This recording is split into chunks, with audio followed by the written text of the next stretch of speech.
അപ്പോൾ ഇന്ന് നമ്മൾ വന്നിരിക്കുന്നത് ലോക ചാപ്റ്റർ 1-ന്റെ ട്രെയിലർ റിയാക്ഷനാണ്. നമ്മളിതിൻ്റെ ടീസർ റിയാക്ട് ചെയ്തിട്ടുണ്ട്. ടീസർ റിയാക്ഷൻ നമ്മൾ പ്രത്യേകം പറഞ്ഞിട്ടൊരു കാര്യമുണ്ട്. ഇതിൻ്റെ വിഷ്വൽ നിമിഷയുടെ ക്യാമറ അതായിരുന്നു അതിൻ്റെ ടീസറിൻ്റെ ഏറ്റവും വലിയൊരു ഹൈലൈറ്റ്. വിഷ്വലി ഇത് ഭയങ്കര രസമുണ്ടായിരുന്നു. പിന്നെ കല്യാണിയെ നമ്മൾ കണ്ടിട്ടില്ലാത്തൊരു നല്ല ഒരു എന്താ പറയുക, ഒരു പുതിയ പുള്ളിക്കാർക്ക് തന്നെ പുതിയൊരു ഡിഫൈൻ പുള്ളിയുടെ ആക്ടിങ് കരിയർ ഇവിടുന്ന് അങ്ങോട്ട് പറയാൻ പറ്റുന്ന റോളാണ്. അങ്ങനെ നമുക്ക് തോന്നുന്നു. സോ നമുക്ക് അതിൻ്റെ ട്രെയിലർ വന്നിട്ടുണ്ട്. ട്രെയിലർ ഒന്ന് കണ്ടു നോക്കാം, എന്നിട്ട് നമുക്ക് എന്താ സംഭവം നോക്കാം.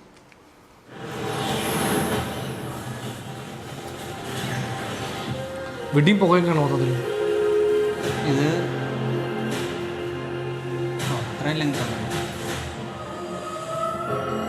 ഓ, ഇതൊരു വലിയൊരു ആക്ഷൻ സീക്വൻസ് ആണെന്ന് തോന്നുന്നു അല്ലേ? ഇത് നിഷാദ് സാഗർ.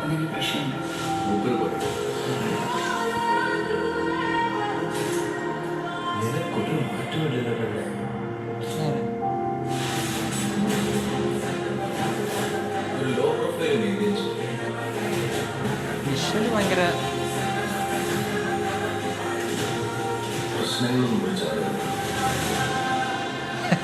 പ്രശ്നം, പ്രധാന പ്രശ്നം നസിലാർന്നാണ്.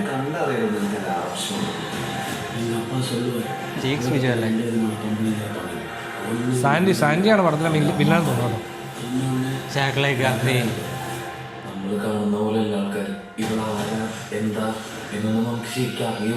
ഒരുപാട് സെറ്റ് ഉണ്ടല്ലേ, സെറ്റും VFX എക്സ്റ്റൻഷൻ ഒക്കെ ഉണ്ട്.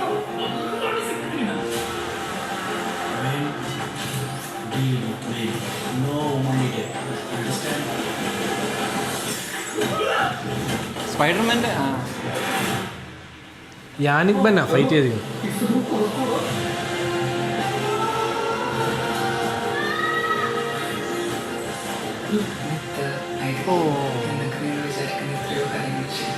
ഓ, അതെല്ലാം ഷോട്ടല്ലേ?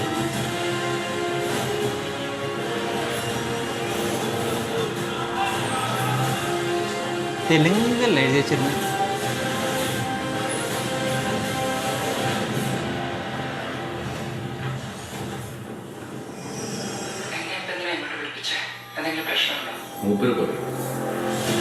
അതാരാണോ? ദുൽഖറാവാം. അതോ മറ്റേ ടൊവിനൊക്കെ ഉണ്ടെന്ന് പറയുന്നു. ടൊവിനോ ദുൽഖറിന്റെ കാര്യങ്ങൾ പറയുന്നുണ്ട്. ചിലപ്പോൾ ദുൽഖറാവാം, അതറിയില്ല. പക്ഷെ കൈ കണ്ടിട്ട് അങ്ങനെ തിരിച്ചറിയാൻ മാത്രം. അത്ര 28 ഓഗസ്റ്റ് ഇന്റർനാഷണൽ പോസ്റ്ററിനകത്ത് നസ്ലിൻ ഉണ്ടെങ്കിലും നസ്ലിനെ ട്രെയിലറിലധികം കാണിച്ചിട്ടില്ല. അതെ അതെ, അതായത് ചന്ദ്ര ചാപ്റ്റർ 1 ചന്ദ്രയാണ്. ചാപ്റ്റർ 1 ചന്ദ്രയാണ്. ബട്ട് ഞാൻ പറയുന്നത്, എനിക്ക് തോന്നുന്നു ഓഡിയൻസിനോട് കാര്യം പറയുന്നത്, ചന്ദ്ര ഒരു തേർഡ് പേഴ്സൺ ആയിട്ട് നിന്നിട്ട് ഓഡിയൻസ് ആയിട്ട് ഇന്ററാക്ട് ചെയ്യാൻ പോകുന്നത് നസ്ലിൻ വഴിയായിരിക്കും. നമ്മള് അപ്പൊ കുറച്ചുകൂടെ ആൾക്കാർക്ക് പെട്ടെന്ന് ഇന്നാവാൻ പറ്റും. ചന്ദ്ര കുറച്ചൊരു മറ്റേ നമ്മുടെ ഡോക്ടറൊക്കെ എടുത്ത ഡയറക്ടറുടെ നെൽസന്റെ ഡെഡ് പാൻ ഫേസിലാണ് ഇങ്ങനെ എന്താണ് പുള്ളിക്കാരുടെ ഇമോഷൻ എന്ന് അധികം കൺവേ ചെയ്യാത്ത ഒരു ഫേസ് ഉള്ള ഒരു ക്യാരക്ടർ അല്ലേ? ബട്ട് ടീസർ കണ്ട പോലെ തന്നെ ട്രെയിലറിലും ഈ പറയുന്ന പോലെ വിഷ്വലി ഇത് മലയാള സിനിമയുടെ വിഷ്വൽസ് ആണ്. പിന്നെ ഒരു കാര്യം ശ്രദ്ധിച്ചോ, ഈ സെറ്റിങ്ങിൽ ആ വേൾഡ് അത് നമ്മുടെ ഇത് എവിടെയോ എനിക്കൊന്ന് ഫ്യൂച്ചർ ആണോ എന്താണ് എനിക്ക് ഇത് ഏത് സെറ്റ് ചെയ്തിരിക്കുന്നത്. കുറച്ചധികം സെറ്റുകളുണ്ട്.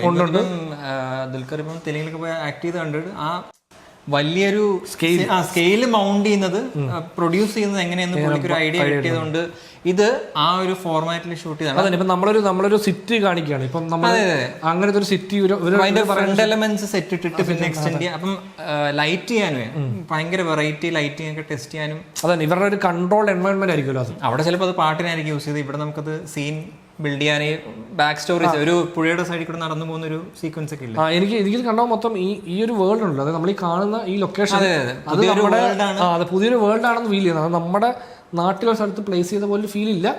പക്ഷെ അതുകൊണ്ട് തന്നെ നമുക്ക് ഇത് എന്താണ് സംഭവം എന്ന് അറിയാൻ ഒരു ക്യൂരിയോസിറ്റി ഉണ്ടാക്കും എല്ലാ രീതിയിലും. അതായത് ഇപ്പോൾ ഈ സെറ്റിന്റെ പ്രൊഡക്ഷൻ ഡിസൈൻ ആയാലും ക്യാമറ ആയാലും ഡയറക്ഷൻ, അപ്പോൾ ക്യാമറ മൂവ് ചെയ്യുന്നത് എന്തിലേക്ക്, മറ്റേ ആ ഫസ്റ്റ് ഷോട്ട് തന്നെ മറ്റേ തീ കിടക്കൂടെ അവിടെ ഇമോഷണൽ സീനാണെന്ന് പറയുമ്പോൾ ചിലപ്പം ആ ഫൈനൽ ഷോട്ടായിരിക്കും എപ്പോഴും വെക്കുന്നത്. പക്ഷെ ഇത് അങ്ങനത്തെ ഒരു ഷോട്ടൊക്കെ ഒരു സൂപ്പർ ഹീറോ പടങ്ങളിൽ പൊതുവെ കണ്ടതാണ്. പക്ഷെ മലയാള സിനിമയിൽ കണ്ടിട്ടില്ലാത്ത ടൈപ്പ് വിഷ്വൽ ഡിസൈനും സംഭവം കുറച്ച് ഇന്റർനാഷണൽ ഒരു പരിപാടി. അതെ, എവിടെയൊക്കെ ഒരു പ്രൗഡ് സംഭവമാണ്. പിന്നെ എനിക്കിത് കാണുമ്പോൾ തോന്നുന്നത് ഈ സിനിമയ്ക്ക് ശേഷം നിമിഷ് രവിയെ തെലുങ്കന്മാർ വിടാൻ ചാൻസ് ഇല്ല. അതായത് ഏറ്റവും ബോളിവുഡ് അല്ല തെലുങ്ക്, ഇവിടുന്നൊക്കെ മെയിൻ ടീമിൻ്റെ അടുത്ത് നിന്ന് ഡെഫിനറ്റ്ലി പുള്ളിക്ക് ഇങ്ങനെ ഇതൊരു ജോമോൻ പോർട്ട്ഫോളിയോ പടമാണ്. നമുക്ക് സ്കെയില് മൗണ്ട് ചെയ്യണമെങ്കിൽ എന്തൊക്കെ ചെയ്യേണ്ടി വരും എന്ന് അറിയാൻ നിമിഷതയ്ക്ക് മാത്രമല്ല, ഇപ്പൊ പുള്ളി മറ്റേ ഡൊമിനിക് കെറൂൺ ഫസ്റ്റ് തരംഗം ചെയ്ത സംഭവം വെറൈറ്റി ആയിരുന്നു. ബട്ട് അന്ന് അതിന്റെ അല്ല ആ സിനിമയെ തന്നെ നമുക്ക് അറിയാം ഇങ്ങനെ ഇടയ്ക്ക് ഇങ്ങനെ ഭയങ്കര ലോ ആയി പോകും, ഭയങ്കര ഇൻകൺസിസ്റ്റൻസി ഭയങ്കരമായിരുന്നു ആ പടത്തിന്റെ. എനിക്ക് ആ ഒരു ഡൗട്ട് മാത്രമേ ഇതിനകത്തുള്ളൂ. അതായത് നമുക്കിപ്പോൾ ട്രെയിലർ കാണുമ്പോൾ എനിക്ക് പ്രത്യേകിച്ച് ഒരു ഇമോഷണൽ കണക്ഷൻ ഒന്നും തോന്നിയില്ല. ബട്ട് നമ്മൾ കണ്ടിട്ടുള്ള തരം വിഷ്വൽസ് മലയാള സിനിമ വേറൊരു വേൾഡ് ആണെന്ന് നമുക്ക് മനസ്സിലാവും. പക്ഷെ ആ വേൾഡിലെ എന്താണ് ആ വേൾഡിന്റെ ഇമോഷണൽ കണക്ഷൻ എന്നൊരു ഡൗട്ട് ഇപ്പോഴും ഉണ്ട്. അത് ആക്ച്വലി പുള്ളിക്കാരുടെ ഇന്റർവ്യൂ ചെയ്യുന്നുണ്ടാണ് പുള്ളിക്കാർ പറയുന്നുണ്ട്. ഇപ്പോൾ ഈ സിനിമയിൽ ഈ ക്യാരക്ടറിൻ്റെ സ്വഭാവം തന്നെ ഇവളെന്താണ് മനസ്സിലെന്നോ ഈ പുള്ളിക്കാരുടെ ഇമോഷൻ എന്താണെന്നോ നമുക്ക് ഞാൻ ഉദ്ദേശിക്കുന്നത് പുള്ളിക്കാർ പറയുന്നത് അങ്ങനെ ഒരു ഈ ഓഡിയൻസിനെ എങ്ങനെ ഈ ഓഡിയൻസ് സാധനം എടുക്കും എന്നുള്ളൊരു ഡൗട്ട് ഭയങ്കരമായിട്ട് അവർക്കുണ്ട്. അതായത് അതിൻ്റെ സെറ്റിങ് അങ്ങനെ അത് നമ്മുടെ ഒരു കുറച്ചുകൂടെ നമുക്ക് റിലേറ്റബിൾ ആയിട്ടുള്ളൊരു ഫാക്ടറിലല്ല നിൽക്കുന്നവർ പറയുന്നത്. വല്ല ഏലിയനും അങ്ങനെയുള്ള കണക്ഷനും വല്ലതും ആണോ? കാരണം ഒരു പഴയ കാലം ഒരു ഈ ടൂം റൈഡിങ് പോലത്തെ ഒരു സീക്വൻസ് പഴയ കാലം എനിക്ക് തോന്നുന്നു അതാണ് ഇവർ ഉദ്ദേശിക്കുന്ന ഈ മിത്തോളജിക്കൽ എലമെന്റ് എന്ന് ഉദ്ദേശിക്കുന്നത്. ആ ഒരു എലമെന്റ് എന്തൊക്കെയുണ്ട്? അപ്പൊ ടീച്ചറിനകത്തും കുറച്ച് ഷോർട്സ് ഉണ്ടായിരുന്നു, ഇതിനകത്തും കുറച്ച് ഷോർട്സ് ഉണ്ട്. എന്തോ അന്വേഷിച്ച് പോകുന്നു. അത് ചന്ദ്രന്റെ ചെറുപ്പമായിരിക്കും ആയിരിക്കാം. പിന്നെ ഒരു പഴയകാല ഒരു ഗുഹയ്ക്കകത്തിരിക്കുന്ന അതും സെറ്റാണ്. അതുകൊണ്ട് തന്നെ നല്ല രീതിയിൽ ലൈറ്റ് ഒക്കെ ചെയ്ത് നല്ല രസമുണ്ട്. ഇവർ പറയുന്നുണ്ടോ ദേ ലിവിങ് എമംഗ് അസ്. അത് പണ്ട് ഇവിടെ വന്നുപോയ സ്പേസ് ഷിപ്പിൽ നിന്നുണ്ടായ അല്ലേ നമ്മുടെ പൂർവികർ ഏലിയൻസ് ആണ് എന്ന് പറയുന്ന ഒരു തിയറി തിയറി അല്ല മറ്റേ കോൺസ്പിറസി തിയറി. അതുകൊണ്ടായിരിക്കും ഈ പറയുന്ന പോലെ ഡെഡ് പാൻ പോലെ മറ്റേ സ്കാർലറ്റ് ജോൺസന്റെ ഒരു പടം ഉണ്ടല്ലോ, എന്തോ ഒരു അണ്ടർ ദ സ്കിന്നോ, അതിനകത്ത് പുള്ളിക്കാരത്തിക്ക് ഹ്യൂമൻ ഇമോഷൻസ് ഒന്നും ഇല്ല. ഡെഡ് പാൻ ക്യാരക്ടർ അങ്ങനെയാണ്. അപ്പോൾ അതുപോലൊരു ക്യാരക്ടറെ മൗണ്ട് ചെയ്തിട്ട് ഈ ഇമോഷണൽ കണക്ട് ഉണ്ടാക്കാനൊക്കെ ശ്രമിക്കുന്നതായിരിക്കും. മറ്റേ പ്രഡേറ്റർ ഒരു ലാസ്റ്റ് റേഞ്ച് ഒരു പ്രഡേറ്റർ ഉണ്ട്, അതായത് പഴയ കാലമൊക്കെ ആയിട്ട് കണക്ട് ചെയ്ത് പ്രേ അത് തന്നെ. അപ്പോൾ അത് ആ ഒരു എലമെന്റ്സ് പോലെയൊക്കെ ഫീൽ ചെയ്ത്. ഇനി ഇതിൽ ആക്ഷൻ സീക്വൻസ് ചെയ്യുന്നത് യാനിക് ബെൻ ലാസ്റ്റ് മലയാളത്തിൽ വർക്ക് ചെയ്ത ഐഡന്റിറ്റി സിനിമയിലെ തന്നെ ആക്ഷൻ സീക്വൻസ് ഭയങ്കര അടിപൊളിയായിരുന്നു. അതിന്റെ ഈ പറയുന്ന പോലെ വിഷ്വലി റിച്ച് ആണ്. അപ്പോൾ അതിലും തന്നെ അതിൽ ഈ ആക്ഷൻ സീക്വൻസ് ഉണ്ട്, എസ്പെഷ്യലി ക്ലൈമാക്സിലെ ഒരു ഫ്ലൈറ്റിലുള്ള ഒരു സീക്വൻസ് ഒക്കെ ഉണ്ട്. അത് ഭയങ്കര രസമായിട്ടാണ് ചെയ്തേക്കുന്നത്. ആ സിനിമ കുറച്ച് അത്രയ്ക്ക് അടിപൊളി അല്ലെങ്കിലും ആ സീക്വൻസ് മിക്സ്ഡ് ഓഡിയൻസ് അതിന്റെ പ്രശ്നം ഭയങ്കര പോളിഷ്ഡ് ആൻഡ് ഭയങ്കര രസമാണ് കണ്ടുകൊണ്ടിരിക്കാൻ. പക്ഷെ സിനിമ ഇങ്ങനെ ഓവർ പാക്ഡ് ആയിപ്പോയി. അപ്പോൾ ഈ സിനിമ കാണുമ്പോൾ നമുക്ക് ഭയങ്കര ഫീൽ തോന്നുന്നത് ഇതാണ്. അതായത് ഇത് നമ്മുടെ ഓഡിയൻസ് എങ്ങനെ എടുക്കുമെന്നോ ഇതെന്തായിരിക്കും ഇതിനെ നമ്മളെങ്ങനെ കണക്ട് ആവും നമ്മൾ ഈ സിനിമയായിട്ടെന്നുള്ളത് ഒരു ഡൗട്ടുണ്ട്. ബട്ട് ഇത് കുറേ കാലം കൂടിയാണ് എനിക്ക് മറ്റേ പ്രൗഡായിട്ട് നമുക്കിങ്ങനെ വെക്കാൻ പറ്റും. ഞാൻ പറഞ്ഞു അതായത് ഈ സിനിമയുടെ വെർഡിക്റ്റ് എന്തോ ആയിക്കോട്ടെ, ഈ സിനിമ കാണാൻ കയറുന്ന ഒരാൾ സ്റ്റാർട്ടിങ് ടു എൻഡ് വരെ ഈ സിനിമ കണ്ടുകൊണ്ടിരിക്കും. അതെ, അതിന് ഇത് വർത്തായിരിക്കും. അതായത് വിഷ്വലി സിനിമ ഭയങ്കര രസമായിരിക്കും. അതുകൊണ്ട് തന്നെ നല്ലൊരു തിയേറ്ററിൽ നല്ല തിയേറ്ററിൽ, അതായത് ഇതിന്റെ വിഷ്വൽ അവര് എത്രത്തോളം കഷ്ടപ്പെട്ട് എടുത്തു അത് കാണിക്കാൻ പറ്റുന്ന ഒരു തിയേറ്ററിലൊക്കെ പോയി കാണുവാണെങ്കിൽ ഭയങ്കര രസം. ഓഡിയോ എനിക്ക് തോന്നുന്നു ഓഡിയോ നല്ല, കാരണം ഇതിനേക്കാൾ ബെറ്റർ ഭയങ്കരമായിട്ട് എനിക്ക് ഇഷ്ടപ്പെട്ടു അതിന്റെ ടീസറിലെ ഓഡിയോ. മറ്റേ ഒരു എന്തോ ഒരു ബാക്ക്ഗ്രൗണ്ട് സ്കോർ ഭയങ്കര രസമാണ്, ഒരു ഹമ്മിങ് പോലെ. അത് ആ സോങ്ങിന്റെ ഇമോഷണൽ കണക്ട് ഇതിനകത്തില്ല. ബട്ട് ഇത് കുറെ കൂടെ ആക്ഷൻ മൂവി ലൈനിലാണ്. കാരണം ഇപ്പോൾ ഓണപ്പടങ്ങൾ എടുക്കുവാണെങ്കിൽ ആക്ഷൻ പടമില്ല. അപ്പോൾ അതുകൊണ്ട് തന്നെ ഇതിനെ ആക്ഷൻ പടമായിട്ട് പ്രൊമോട്ട് ചെയ്യാന്ന് വിചാരിച്ചാണ്. അത് തന്നെ ഇവരിപ്പോൾ ഇവർ പറയുന്ന ഒരു 6 പടത്തിന്റെ ഒരു യൂണിവേഴ്സാണ്, സിനിമാറ്റിക് യൂണിവേഴ്സ് എന്നുള്ള ലൈനിലാണ് ഇവർ തുടങ്ങുന്നത്. അപ്പോൾ ഇതിന്റെ ക്യാരക്ടേഴ്സ് ആണോ അതോ ആയിരിക്കാം അതാ, അല്ലെങ്കിൽ 4 ക്യാരക്ടേഴ്സും ലാസ്റ്റ് 2 പടം ഇൻഫിനിറ്റി വാർ.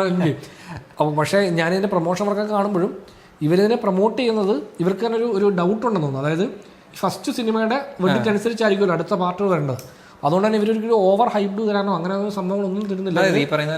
ഒരു നോർമൽ സിനിമയെ എങ്ങനെ പ്രൊമോട്ട് ചെയ്യുന്ന ആ രീതിയിൽ തന്നെയാണ് ഇവർ ഇതിന്റെ പ്രൊമോഷൻ വർക്ക്സ് നടക്കുന്നത്. 1 മണിക്കൂറിൽ 2 ലക്ഷം വ്യൂ എന്ന് പറയുമ്പോൾ ഇൻട്രസ്റ്റ് ഉണ്ട് ആളുകൾക്ക്. ഓണത്തിന് ഓണം വിന്നേഴ്സിൽ മുന്നിൽ നിൽക്കാൻ പോകുന്ന 2 പടങ്ങളായിട്ട് പറയുന്ന ഒന്നിതും ഒന്ന് ഹൃദയപൂർവ്വം. അപ്പോൾ ഇത് ആക്ഷൻ ലൈനിലും മറ്റേത് ഫാമിലി ലൈനിലും പോകണമെങ്കിൽ 2നും സ്പേസ് ഓണത്തിലുണ്ട്.